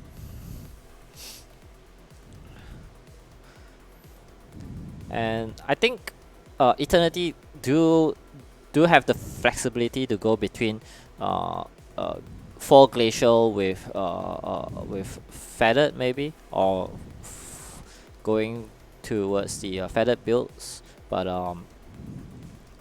it's still very early. He needs to pick up some of the core pieces like the Walkwood Sage, Whisper Seed, as well as the Hunters. Yeah. And we are looking at MS Poppy. He should start picking up those knights as well. Just looking at his own interests. It's not just like we were talking about Hell Knight earlier. Yeah. And one of the other things, like you said about like Abyssal Crawler, is it's a 2-star piece, so high chance getting it to rank 3. In Oceania alone, we've seen so many players use a 3-star Hell Knight and just scale really well into the late game. Yeah. And when it gets to 3 stars, that's where it truly shines. Because it's probably other than I don't think there's any other tank that is stronger than Hell Knight. We spoke about its skill, stunts. And then we spoke about how tanky it is, and then it can rip through a front line all by himself as well, thanks to his tankiness. But yeah, Eternity here seems like he's gonna try to go towards Hunter, Probably Warrior Hunter. Perhaps the Dwarf Sniper is just there for the moment until he decides to what he's gonna play. Do you think the Dwarven Sniper can be used in, you know, any sort of composition, just as a, you know, DPS piece by itself? You mean late game or early game? Anywhere in the match itself. Is it just one of those pieces you can just have as a DPS piece? Yeah, because Dwarf Sniper is one of the most reliable DPS dealer. So even if it's just for temporary, just you have a very tanky front line, but then your DPS is absolutely doing nothing.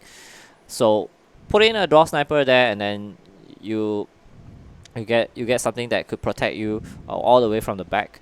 But MS Poppy picked up a very early round 10 Dragon Knight here, and as well as Totoa Elder, two of the key pieces for a strong Dragon Mage build.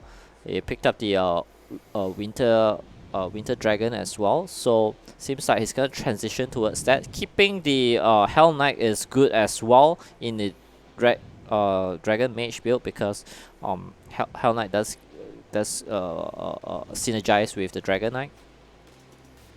But yeah, missing some key pieces still. Needs to get the Dragon Knight to level 2, so he's keeping the Tusk Champion. Probably not needed, but it's not affecting his interest too much, so why not? And looking at the leaderboard, Yeken is doing better this time around. He's got Doom Arbiter as well as Red Axe Chief as well as Swordsman. Strong early game units, but probably gonna transition out to something else. I like what Poppy's doing. Remember, this is his perspective, so everything that he does right now is what he does in the game itself. It's not us controlling the camera and looking at different things for everyone back at home. But every time he's fighting and doing a round, he understands that, you know, watching his board, although fun, is not what he needs to do. What he should be doing is prepping for the next round. So he's constantly tabbing, you know, back away from his board, looking at what everyone else is building, looking at what's out there, bench as well, making sure he can react accordingly. So I like that. He does have the, you know, the Knights built, two of the really good Knight pieces available. He's got a single dragon on his bench too, so he finds a third dragon. He'll be able to go for the early Dragon Knight build. What do you think of Dragon Knight rank 1? I heard it's not the best piece to have. It's not the best piece to have because when it turns into a dragon, it does single target damage, or does damage over time as well. But it being a single target is not good. And then without the dragon synergy, you can't turn him into a dragon quickly enough. He just gets melted away fairly quickly. He is, however, one of the few level 1-star pieces that does provide 10 armor, so it can be a bit of a frontline threat. Yep. But especially early, but not. Yeah, but the thing is, you really want to get him to turn into dragon as quickly as possible. So that is why you rarely play him as the only dragon on the board. So yeah, getting him to 2 stars or getting the other 2 dragons is very, very important. Eternity gets a Doom Arbiter here, switching around to see what's how others are doing as well. So silence his Dwarf Sniper, so giving him a Frantic Mask, which is a move that I would do, which is helping him out. Dwarf Sniper is doing at least 1002 damage there, along with his Abyssal Guard, and considering the Dwarf Sniper is only level 1, that's pretty good. So look at the ranking now. Pusun is moving up the ranking. This is if everything ended right here, right now. This is how the rankings would play out.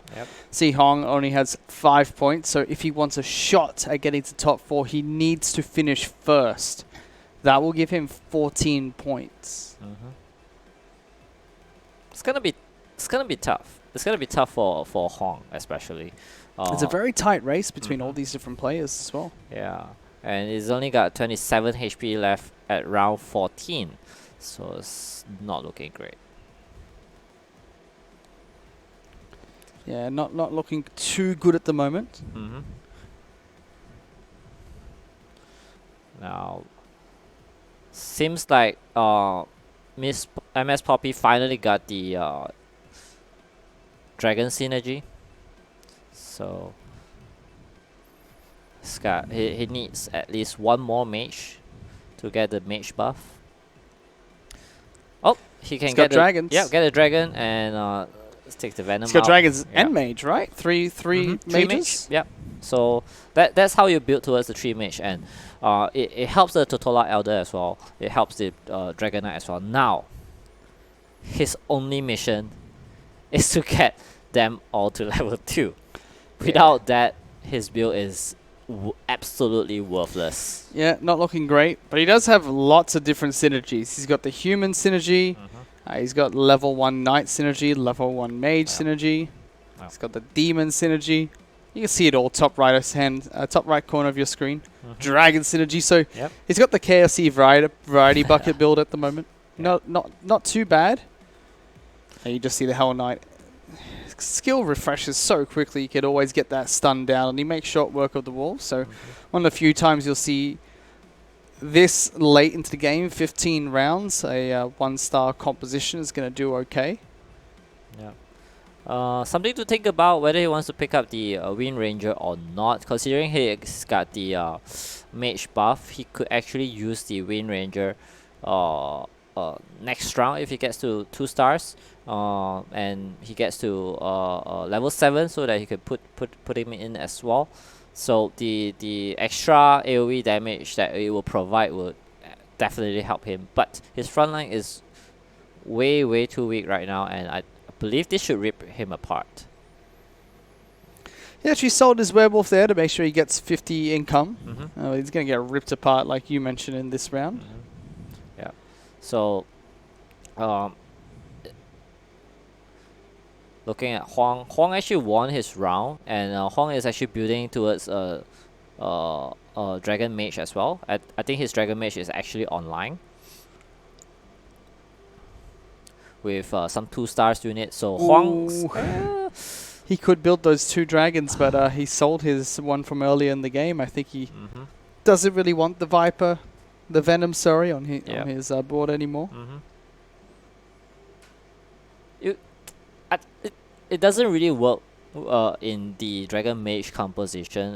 It's kind of unfortunate, but in the feathered dragon build, the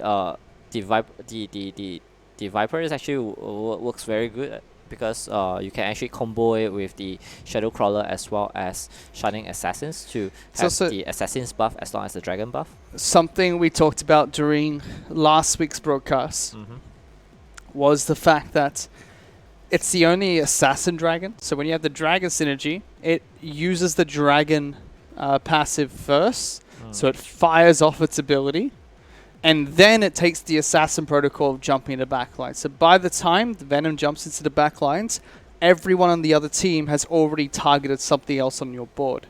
So he can jump into backlines after everyone's moved, and then start dealing damage to some of the key carry pieces without the fear or any sort of repercussion.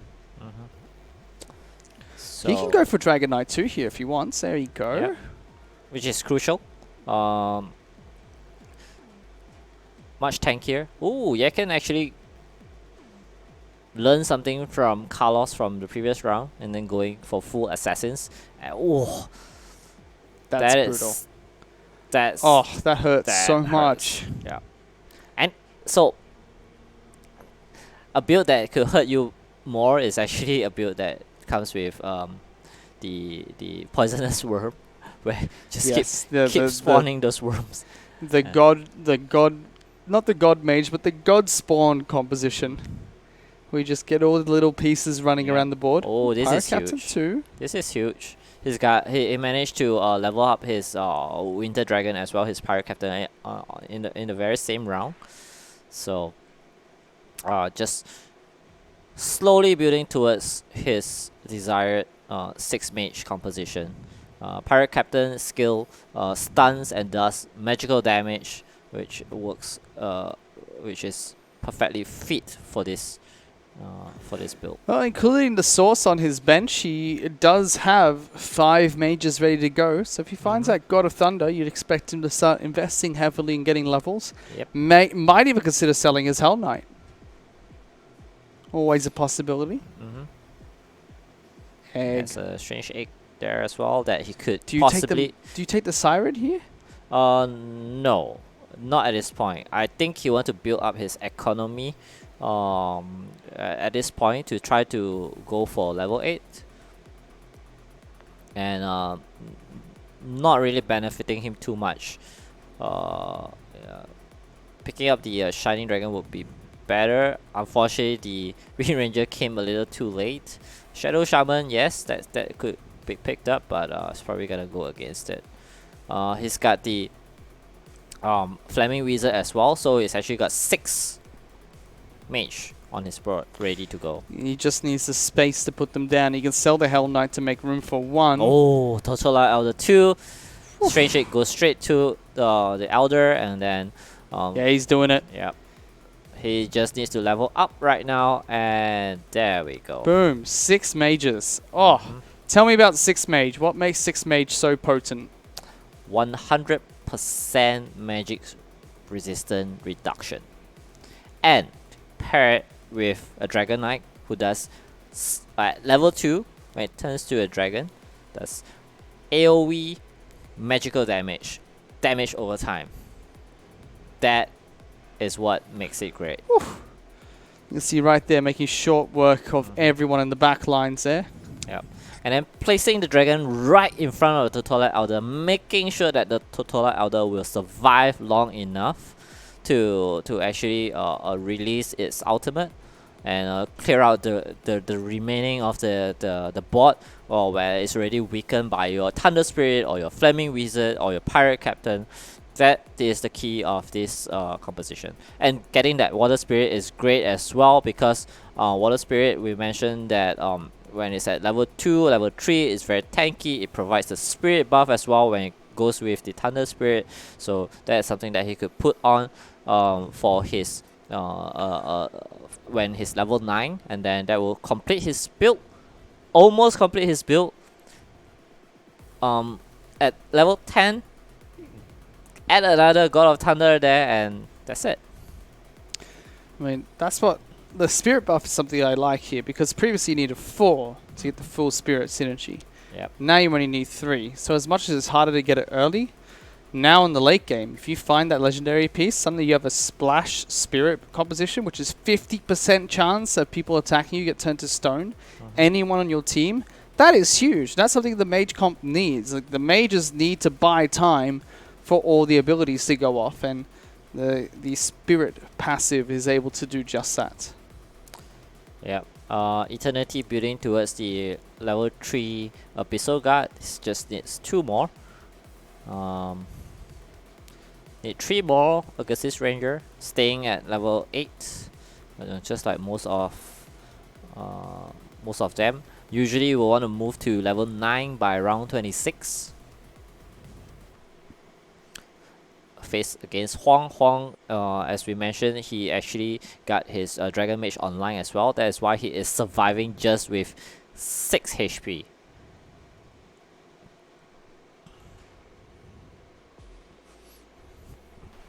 Nothing too interesting happening just yet. Hong is very low at the moment. 6 hit points left here, but with no economy whatsoever. I don't think he is going to be able to live that much longer in the spell. Passes up on a Devastator, but gets his Soul Reaper 2 as well as an Agassiz. Agassiz Ranger, sorry. So he's got a Naga buff. That will protect him better against Dragon Mage synergy. But against 6 Mage Dragon composition, it's still going to be kind of rough. Yeah, you're still taking 65% extra damage. Yeah. So it's important for Eternity to get the Venomancer to at least level 2, so that it provides a little bit more tankiness to protect his backline. While we are now looking at Yaken. Yaken is defending against well, not sure, but he is still relying on his Assassin's build. Assassin's build, he managed to maintain 96 HP. He really needs this win. He really needs to be placed first to have a chance to qualify, but he just lost to Eternity there. Oof. Yeah, so a 10 HP deduction for Carlos, for Yekin. Eternity just has very little income here, though. 12 income is what he's sitting on. Yeah. So, Pusun is not looking great as well on a lose streak with 4 HP left. Just got an update from the live ranking. Yekin could place second if he remain in first place, while Carlos and Eternity will drop in the relegation zone.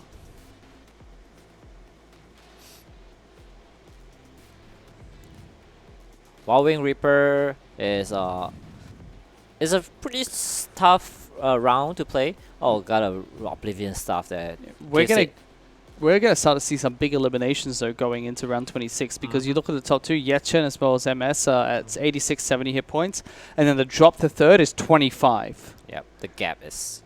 Oh, Oh, that's a 3-star Abyssal Guard. So this makes. Augustus oh, that's a 3-2. 3-star Augustus Ranger Goodness as well. sake. Eternity, that might just have saved his round.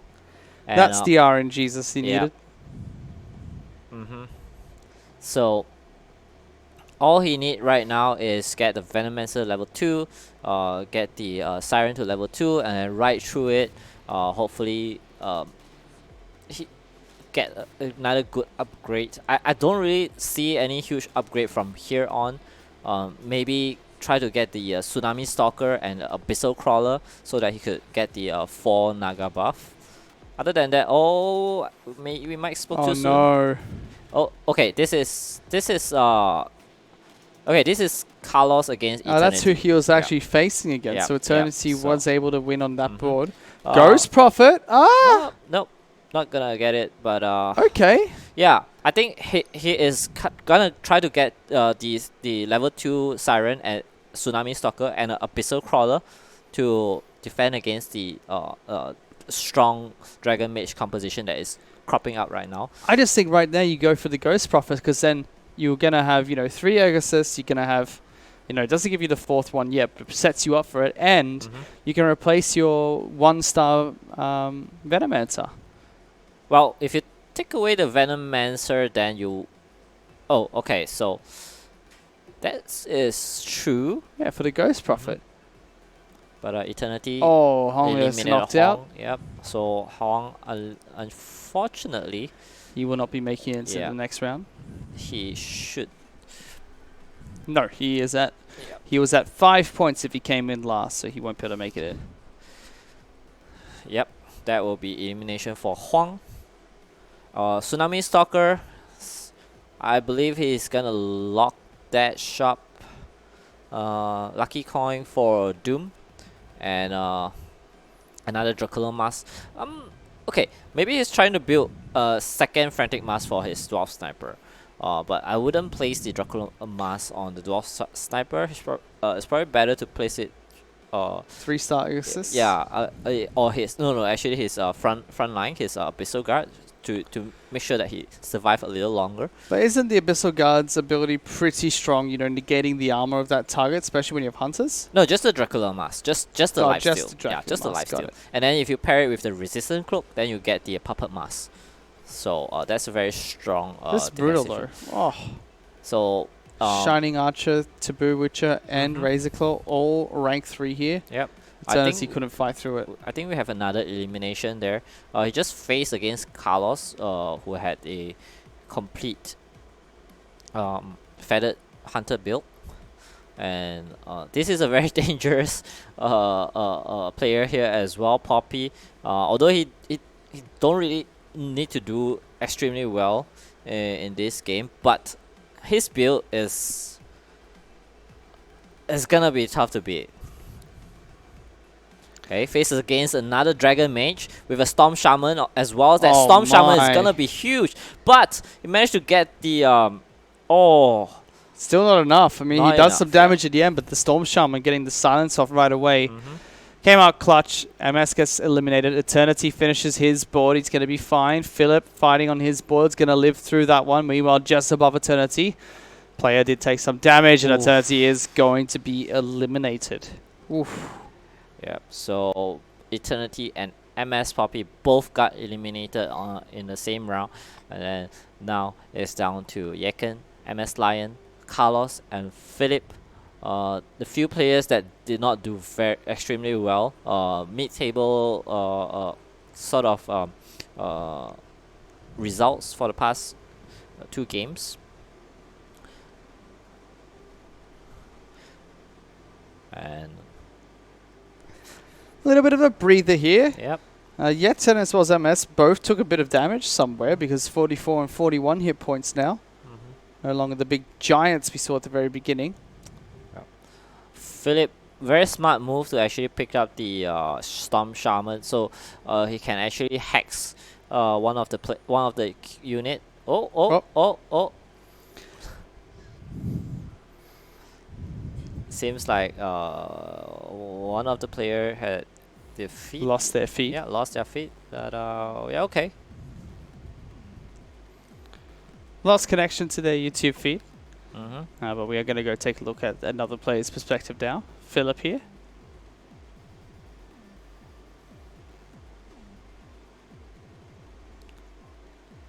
Placing his Hell Knight. Good positioning. Try to get rid of the Shining Assassins, because Shining Assassins can be quite annoying. But that front line by Carlos, all those 3 stars, oh god. How do you fight through that? There's just so many. And then the Whisper Seed will just keep summoning the little minions, you know, just adding on to your damage. That's gonna be elimination for Flip. It's a counter as well against a Knight's build, so unfortunately. Now, 3-star Taboo Witcher. Yakin got a 3-star Abyssal Crawler here, so we mentioned Abyssal Crawler is very important. He's got the Razor Claw, level 1 Razor Claw on his board, trying to stay alive, trying to keep himself alive. 3-star Swordsman, MS Lion 3-star Swordsman against the Assassins. Assassins probably gonna not do very well. Yeah. Just got destroyed by the Storm Shaman. Storm Shaman's ultimate landed very well there towards their own backline. So Yeken is on a lose streak. So this is one of the main issue with the Assassin's build. If you can't get your front line to 3 stars, like the Razor Claw, like the Wildwood Sage, then you're gonna struggle. But he did manage to get a couple of nice 3 stars assassins though. Yeah, but this is who they have to fight against here. Like, this is the feather build you were talking about earlier. When you get everyone up to such a high rank, fighting through it's going to be impossible. Yep. So again, Yaken playing against Carlos. Carlos with all those 3-star front line, melting away those assassins, just swarming them. This should be enough to eliminate Yaken.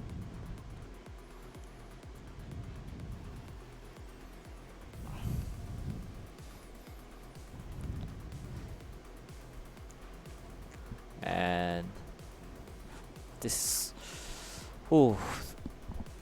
backline is just this is just insane. He might make the full comeback. Both Yakin as well as MF has been taken out fairly low. Even if they take 14 and 23 damage in this round, there's still a neutral round coming up at 35. So, one more round to try and, find that saving grace. Nobody's got economy. However, MS is level 10, so it does have the 2 extra piece advantage. Oh, you know what's the sad part about this? What's the sad part? I am looking at the ranking and the live ranking. Even if MS Lion wins this game, it's gonna got 13 points. Look at that. Ooh. Philip needed to finish lower than what he did. They Is finished. there any way for MS Lion to win? There's no way. Yeah, first because place. Yechen, even if he finishes, next, he's not going to go any lower. Even if Yechen drops to 4th. What if the third place drops third? No, that's not possible. So Yeah. MS Lion just has no chance. Yep. So Oh, that feels bad. seems like our top 4 is locked in, and yeah. I'm But upset. Carlos made a huge comeback in game 2, getting that incredible win, finishing 7th place in game 1, finishing 1st game 2, and then finishing possibly 3rd or maybe even 2nd in this game. So bounce back incredibly, just like what we saw with Super XXX yesterday. Finished 8th game 1, winning back-to-back games in game 2 and game 3, winning the entire Southeast Asia group, which is not easy at all. Yeah, on Triple top X of Super was able to do that really well. Yeah, on top of 3 Thai players. So something that Carlos is trying to emulate, but he finished 3rd here, which is enough for him to qualify to the APAC Rivals next week. So yeah. Down to the last 2 players. MS Lion, unfortunately, won't be able to qualify into the next round, although poised to actually win this game here. Chisin. Oh. Yeah. I don't think I'm not 100% sure if my theory is correct about Feathered being one of the strongest build right now. How dare you be wrong. But look at that. 6 mage. 6 mage is the build to go. But at level 9, Yak can actually put out a strong fight against that. Because mage is weak against assassins. Because it jumps to the backline, destroys your backline unless you protect your backline well. That is why MS Lion is trying to protect the backline with the Swordsman tree there. It's got the Warpwood Sage to level 3 as well. So this could be a close ending. Split up his gotta place his Shadow Crawler in front to destroy that Devastator. Oh, but Devastator got the bomb off. That's what you really need. Oh, that Totola Elder picked the right place to release the ultimate. Remove the assassins were destroying his backline, but Yaken will defend this round. But barely. Yeah, both players defending their side of the board.